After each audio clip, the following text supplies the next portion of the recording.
ಹುಟ್ಟಿದ ಮೇಲೆ ಮನುಷ್ಯ ಬದುಕಲೇಬೇಕು. ಎಂತಹ ಕಷ್ಟಗಳು ಬಂದರೂ ಅದನ್ನು ಮೆಟ್ಟಿ ನಿಂತು ಮುನ್ನಡೆಯಬೇಕು ಎಂಬುದು ತೋರಿಸಿಕೊಟ್ಟಿದ್ದಾರೆ 65 ವರ್ಷದ ವೃದ್ಧೆ ಜಯಮ್ಮ.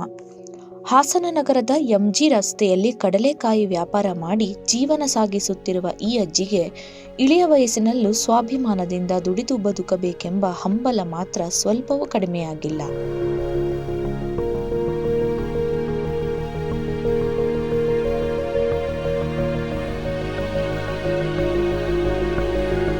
ಅರವತ್ತೈದು ವರ್ಷದ ಜಯಮ್ಮ 10 ವರ್ಷಗಳ ಹಿಂದೆ ತಮ್ಮ ಪತಿಯನ್ನು ಕಳೆದುಕೊಂಡಿದ್ದರು.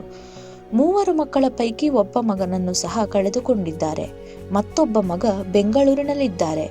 ಆದರೆ ಈ ಅಜ್ಜಿ ತನ್ನ ಮಕ್ಕಳಿಂದ ಯಾವುದೇ ನೆರವು ಪಡೆಯದೆ ತಾವೇ ದುಡಿದು ಸ್ವಾಭಿಮಾನದಿಂದ ಜೀವನ ನಡೆಸುತ್ತಿದ್ದಾರೆ.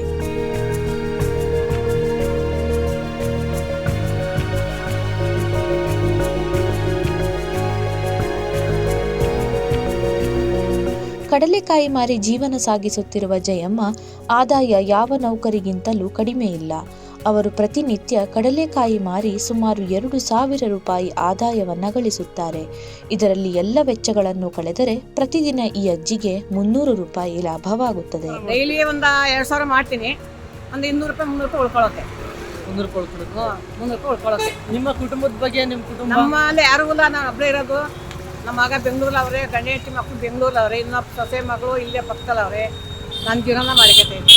ಯಾವುದು ಹೇಳಕ್ಕೆ ಹೋಗಲ್ಲ, ಕೇಳಕ್ಕೆ ಹೋಗಲ್ಲ. ಎದ್ದು ಬರ್ತೀನಿ, 10 ಗಂಟೆ ಬರ್ತೀನಿ, ಸಂಜೆ 6 ತನಕ ಇರ್ತೀನಿ. ಹೋಯ್ತು ನನ್ನ ಕಡೆ ನಾನು ಅಡುಗೆ ಮಾಡ್ತೀನಿ, ಊಟ ಮಾಡ್ಕೊಂಡು ತಿಂಡಿ ಮಾಡ್ಕೊಂಡು ಬರ್ತೀನಿ.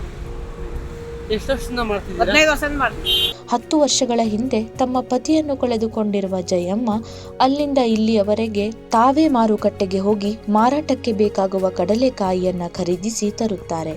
ಬಾಡಿಗೆ ವಾಹನದಲ್ಲಿ ಕಡಲೆಕಾಯಿಯನ್ನ ತಂದಿಟ್ಟುಕೊಂಡು ನಿತ್ಯ ವ್ಯಾಪಾರದಲ್ಲಿ ತೊಡಗಿ ಕಾಯಕವೇ ಕೈಲಾಸ ಎನ್ನುವಂತೆ ಬದುಕುತ್ತಿದ್ದಾರೆ.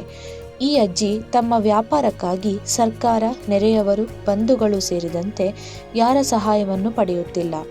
ಯಾರನ್ನು ಅವಲಂಬಿಸದೆ ಸ್ವತಂತ್ರವಾಗಿ ಸ್ವಾಭಿಮಾನದಿಂದ ವ್ಯಾಪಾರ ಮಾಡಿ ಇತರರಿಗೆ ಮಾದರಿಯಾಗಿದ್ದಾರೆ.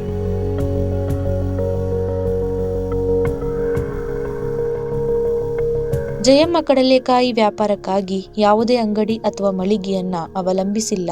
ತಳ್ಳುವ ಗಾಡಿಯನ್ನ ಹೊಂದಿದ್ದು ರಸ್ತೆ ಪಕ್ಕದಲ್ಲಿರುವ ಬೃಹತ್ ಮರದ ನೆರಳೆ ಈ ಅಜ್ಜಿಗೆ ಆಸರೆ. ಅದುವೇ ಚಪ್ಪರ. ಮರದ ಕೆಳಗೆ ಸಣ್ಣ ಕುರ್ಚಿಯನ್ನು ಹಾಕಿ ಅದರ ಮೇಲೆ ಕುಳಿತು ವ್ಯಾಪಾರ ನಡೆಸುತ್ತಿರುವ ಈ ಅಜ್ಜಿಗೆ ಒಂದು ಮೆಚ್ಚುಗೆ ಇರಲಿ.